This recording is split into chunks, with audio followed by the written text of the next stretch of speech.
Capítulo Detrás del telón. Autor Hermér. Intérprete Vainilla. Sinopsis.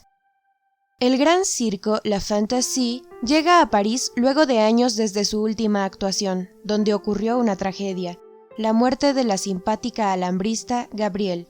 La catástrofe dejó tan devastado a su esposo Jean-Paul que terminó desapareciendo misteriosamente, dejando su circo y a su hija Bernadette bajo el amparo y cuidado de su mejor amigo, el payaso Fabrizio Buonarroti. Él luego pasó a convertirse en el mago Hassan, una de las mejores atracciones de la Fantasy. Sin embargo, este hombre misterioso guarda un oscuro secreto que yace bajo la capital de Notre Dame, donde se encuentra una extraña organización presidida por él. Bernadette es una joven soñadora que anhela convertirse en una gran estrella, una excelente alambrista como lo fue su madre, Gabrielle, alguna vez, pero una obscura profecía se interpondrá en sus planes. Jack Robinson, hijo de Fabrizio, es el elegido por Obek, dios de la sangre, para llevar a cabo la profecía en detrimento de la joven que ama, Bernadette. ¿Lo hará o conseguirá el valor para impedirlo? Descubre todo lo que está escondido detrás de la majestuosidad del escenario, cuando las luces se apagan y el público se marcha. Capítulo 1. El gran desfile. Era una fría y lluviosa tarde. Las hojas secas cubrían el suelo francés como si fuera una alfombra. La tensión reinaba en las gradas del circo La Fantasy, ya que se presentaba un peligroso espectáculo de alambrismo. Gabrielle era la encargada de ese espectáculo, una hermosa mujer rubia de ojos celestes con un espíritu noble y aventurero. Adoraba el cosquilleo en su estómago cuando se encontraba en lo alto de la carpa. Estaba acostumbrada al peligro y le encantaba la reacción de su público. Allí estaba ella, disponiéndose a cruzar elegantemente la cuerda como lo hacía desde que era pequeña, pues su familia era circense y le habían enseñado ese difícil arte, entre otros. Ella, al igual que cualquier otro artista, estaba consciente del riesgo que corría con su peligroso espectáculo, pero también tomaba todas las precauciones necesarias para realizarlo, pues siempre revisaba varias veces la cuerda antes de cada presentación, pero ese día estaba destinado a ser nefasto. El público se encontraba en su momento de más tensión. Algunos hasta habían dejado de comer sus palomitas de maíz para poder observar con más detalle a la hermosa y valiente alambrista. Gabrielle se encontraba en la plataforma sosteniendo en las manos una pértiga para ayudarse con el equilibrio, pero cuando colocó el pie derecho en la cuerda tensa, notó algo resbaloso en esta. Trató de equilibrarse, pero ya era demasiado tarde. Todo su peso se hallaba en la cuerda. Los pies se deslizaban peligrosamente y sus esfuerzos fueron inútiles porque se precipitó al suelo. Su blanco traje, que parecía hecho de estrellas, se tiñó de rojo, ya que se había golpeado la cabeza y abierto una herida al momento de caer en medio de los gritos de terror del público y de su esposo Jean-Paul. Jean-Paul era el domador de leones, muy talentoso pero también poco convencional. Cuando hacía su presentación, el público quedaba sorprendido, debido a que se paseaba alrededor de los leones y los acariciaba como si fueran gatitos. Su espectáculo difería de otros porque se mostraba a sí mismo como amigo de los felinos y no como el amo de ellos. Jugaba con sus animales y los llenaba de abrazos mientras estos le respondían a su manera, pero no con rugidos y zarpazos, sino con lamidas y caricias. Jean-Paul no hacía sonar un látigo sobre su cabeza para atemorizarlos, ni tampoco se escondía detrás de una silla, solo jugaba y simulaba hablarles, lo que le otorgó el título de «el hombre que habla con los animales», y ellos le obedecían. Por supuesto, esto sorprendía todavía más a los espectadores. A pesar de ser un domador, irónicamente pensaba en trasladar algún día a sus animales salvajes a un refugio o algo parecido, pues sabía que en la selva ya no sobrevivirían, pero también era consciente que un circo tampoco era el mejor lugar para ellos. Sin embargo, él aprendió el oficio de su padre y este a su vez lo aprendió del suyo. Era muy difícil desprenderse de sus amigos, aunque sabía que debía hacerlo algún día bajo la filosofía de que un circo puede ser divertido aún sin animales. Jean-Paul y Gabrielle estaban casados desde hacía pocos años, pero se habían conocido mucho antes en un festival circense de Cannes. Ellos se esforzaron para concretar su sueño de llevar alegría a todas partes del mundo y, con mucho entusiasmo, compraron aquella carpa y los animales. El resto del circo lo conformaron reclutando artistas de todos los lugares que el circo había visitado. Lo que no sabían era que ese espectáculo que tanto fascinaba al público y que Gabriel tanto amaba iba a ser el causante de su desgracia. El joven domador no pudo controlar sus sentimientos y rompió en llanto. Su esposa extendió los brazos hacia él y trató de consolarlo. No llores, Jean-Paul. Me voy haciendo lo que tanto me apasiona. Me siento complacida de haber logrado todo esto. Y sobre todo de haberte conocido a ti y a la pequeña Bernadette. Pero él no salía de su aflicción y secando sus lágrimas le respondió: Yo también soy feliz a tu lado, pero por favor no nos dejes. ¿Qué será de nosotros sin ti? Te extrañaremos mucho y... Me extrañarán, sí, lo interrumpió ella. Pero luego aprenderán a vivir con eso. Es parte de la vida, ¿no? Continuó, aunque le costaba hablar. Pero te pido que... Por favor, cuides de nuestra hija. Ahora te necesitará más que nunca. Y con esas tristes palabras, Gabriel murió en los brazos de su esposo. A lo lejos, en la entrada de la gran carpa, una niña contemplaba la escena con horror y lágrimas en los ojos, mientras las manos de un payaso le cubrían los labios para ahogar su llanto. Él tomó ligeramente los hombros de la pequeña y la volvió hacia él. Posteriormente se inclinó sobre una de sus rodillas para quedar a la altura de ella y, tratando de tranquilizarla, le dijo que estaría siempre a su lado y que nada le faltaría, pero era demasiado para ella. No se puede evitar ver partir a un ser querido sin sentir dolor, y mucho menos en esas condiciones. Jean-Paul tomó entre sus brazos el cuerpo sin vida de su esposa, y al pasar junto a Bernadette y el payaso le envió una mirada tierna a su hija. Luego se adentró en su carpa y esa fue la última vez que se le vio. Después de aquel accidente, el circo hizo una larga gira por todo el continente europeo, y luego de muchos años llegó con gran alarde nuevamente a la elegante ciudad de París, en la cual estarían bastante tiempo. Aquella tarde, en las afueras de la ciudad, mientras los obreros bajaban del tren del circo los utensilios para montar la gran carpa, se llevó a cabo un desfile en el cual participaron todos los artistas del espectáculo: payasos, trapecistas, contorsionistas, enanos y los tradicionales gitanos. Por supuesto, no podía faltar la presencia de los animales, entre los que destacaba una manada de leones que lucían feroces en sus jaulas. También llamaba mucho la atención un oso vestido con falda de bailarina clásica, que danzaba al son de un acordeón que tocaba uno de los payasos. Se veían alegres, sobre todo Bernadette, a quien le encantaban los desfiles. Lucía hermosa con aquel traje cubierto de lentejuelas azules que brillaban aún más cuando les daba la luz del sol. Todos marchaban y bailaban guiados por la música mientras la grave y distinguida voz de un caballero elegante que parecía ser el maestro de ceremonias anunciaba el gran debut del circo La Fantasie, que regresaba con un espectáculo renovado al igual que gran parte de su personal. El circo había cambiado de dueño, ahora era un empresario artístico, astuto en los negocios, y el hecho de ser mago realmente parecía haberle servido de mucho, pues desde que era el dueño del circo, el dinero aparecía mágicamente y en abundancia a sus pies. Su nombre era Fabrizio Buonarroti, o Monsieur Buonarroti, como le gustaba que lo llamaran. Era italiano, procedente de Génova, tenía bellos rasgos, ojos grises, cabello rubio y largo, atado siempre por una cinta negra.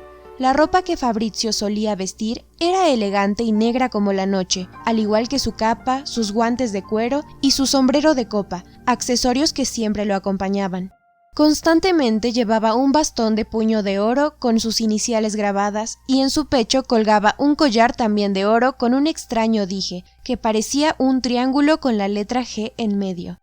Jamás sonreía fuera del escenario y siempre se le notaba cierto dejo de preocupación o de tristeza en el rostro. Era como si realmente tuviera poderes mágicos y estos lo ayudaran a transformarse cuando entraba y salía del escenario. En el circo todos le temían y solían llamarlo el vampiro, debido a sus extrañas costumbres, pues casi nunca salía de día. Desde su llegada a París le encantaba dar paseos nocturnos y solitarios por los Campos Elíseos, o contemplar absorto las gárgolas de la Catedral de Notre Dame, y cuando las personas le preguntaban por qué siempre vestía de negro, él contestaba que estaba de luto, y cuando solían preguntarle quién había fallecido, quizás para darle el pésame o por simple curiosidad, contestaba con el ceño fruncido: «Eso es asunto mío». Fabrizio era de ascendencia alemana por parte de su madre, una actriz de teatro que, al no tener éxito en su país, se marchó a Italia para probar fortuna, lugar en donde conoció a don Luciano Buonarroti, un hidalgo empresario del espectáculo que años después quedó en la ruina, razón por la cual se suicidó ingiriendo arsénico, dejando a su hijo de tan solo 8 años al cuidado de unos monjes jesuitas, ya que su madre había muerto de fiebre amarilla un año antes. Bernadette ya era una mujer joven, de largos y sedosos cabellos de oro y ojos celestes como el cielo, tan símiles a los de su recordada madre, así como sus movimientos gráciles y su risa cantarina. Pese a ser ya una adulta, aún así se sentía niña, porque le encantaba jugar con los pequeños del circo. Le gustaba correr y andar en bicicleta, a pie o en carruaje por los alrededores de la ciudad que visitaba. Y desde que estaban en París, el Arco del Triunfo, la Plaza Trocadero o la Torre Eiffel se habían convertido en el destino de sus visitas, porque además se interesaba mucho en la bella arquitectura de aquella ciudad. Siempre vestía elegantemente cuando daba esos paseos, pero aún así no era feliz, pues a cambio de esos hermosos vestidos, de los elegantes sombreros y zapatos, ella debía trabajar muchísimo sin recibir ni una moneda. Como parte de sus funciones, tenía que preparar y servir los alimentos de Monsieur Buonarroti y trabajar como ayudante de magia cuando él realizaba su número diario, donde se transformaba en el mago Hassan, y sorprendía al público haciéndola desaparecer a la vista de todos, o transformándola mágicamente en algún animal salvaje, arrancando por supuesto muchas ovaciones. También tenía que cuidar, bañar y alimentar a todos los caballos, incluyendo al suyo propio, Pegazzo.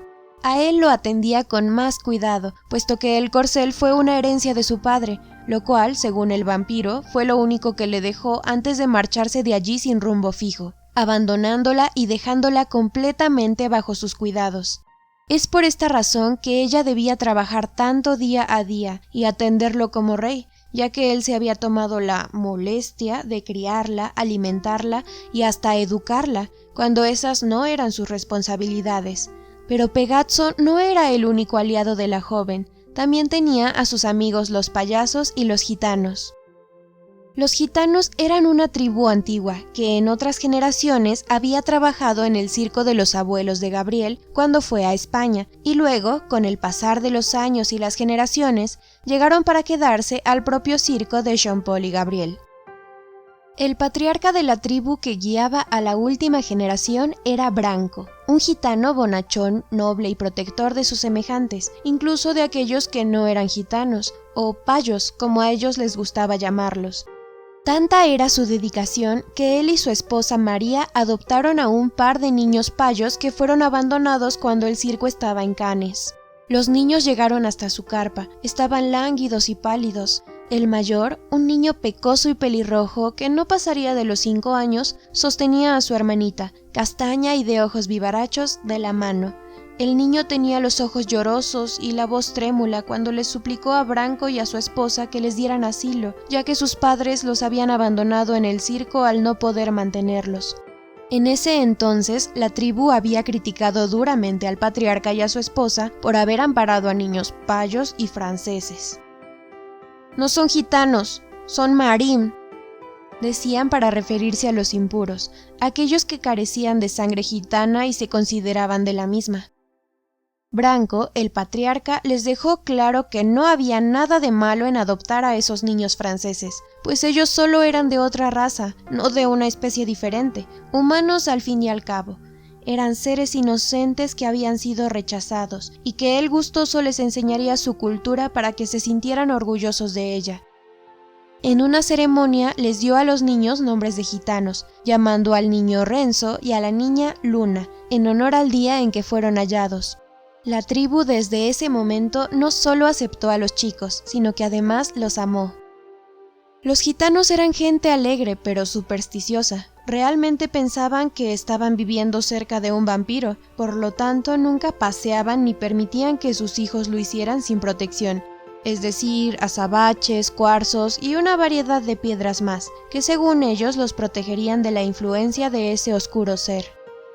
También les encantaba reunirse en torno a una hoguera en compañía de los más ancianos para escuchar maravillosas historias de sus ancestros, o de héroes como la del profeta Elías, quien era una especie de semidios del trueno que, según la leyenda, hace muchos años, cuando aún habitaba la tierra, hizo una ofrenda a Dios. Mas de repente comenzó a llover y éste no podía abrazar el cordero ofrecido. Así que literalmente le ordenó al cielo que mandase un trueno lo suficientemente potente para incinerar la ofrenda. De inmediato sucedió lo que pidió, así que desde aquel día se cree que el profeta Elías controla las tormentas. Y por esta razón los gitanos recurrían a él cuando necesitaban que lloviera o dejara de llover.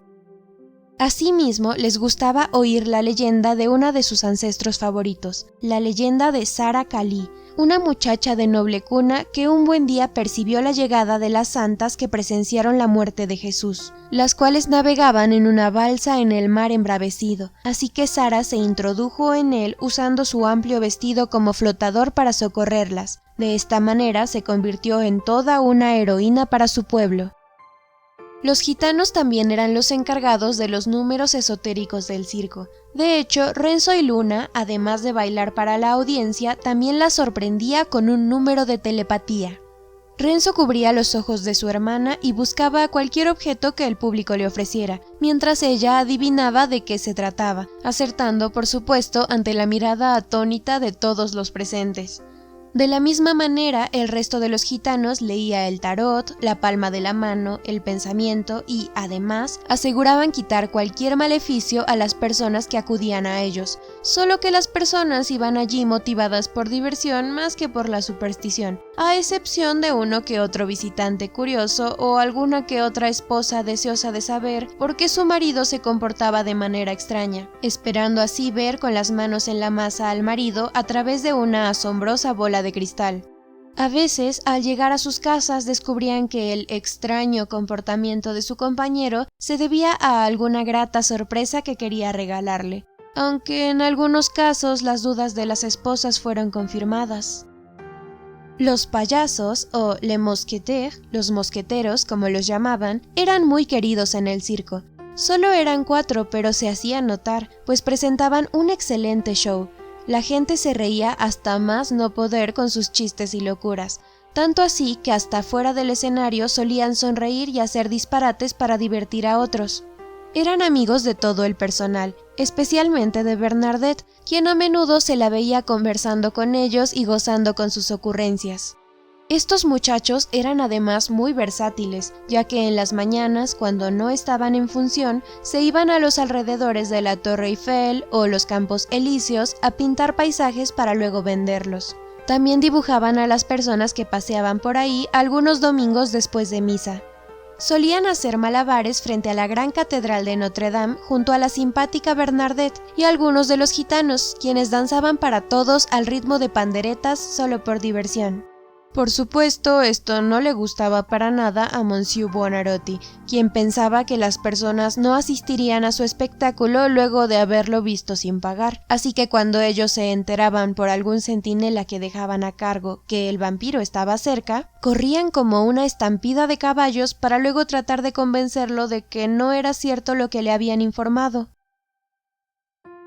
En una ocasión, cuando realizaban su acostumbrada y gratuita actuación, el ogro de Fabrizio fue avisado nuevamente por alguien desconocido que los desobedientes muchachos estaban haciendo de las suyas nuevamente frente a Notre Dame, así que la respuesta del vampiro no se hizo esperar y se fue hasta allá a toda prisa, mientras que Porthos, uno de los payasos, que era el encargado de vigilar su llegada, se distrajo bailando con una de las gitanas al tiempo que veían la temida figura del vampiro aproximarse.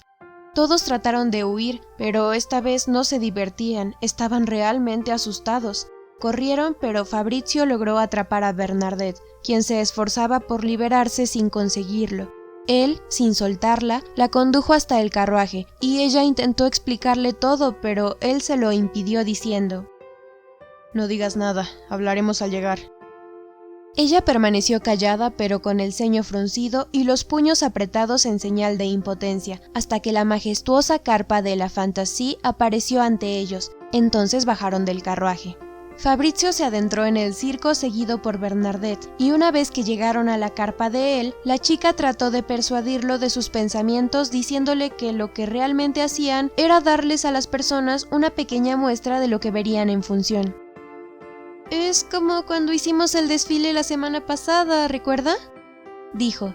Él se volvió dándole la espalda, así que ella lo tomó por los hombros y como él la superaba en estatura, aunque no demasiado, se colocó en puntas de pie para decirle cerca del oído: «Deberíamos seguir realizando este tipo de muestras, ¿no cree usted, Monsieur?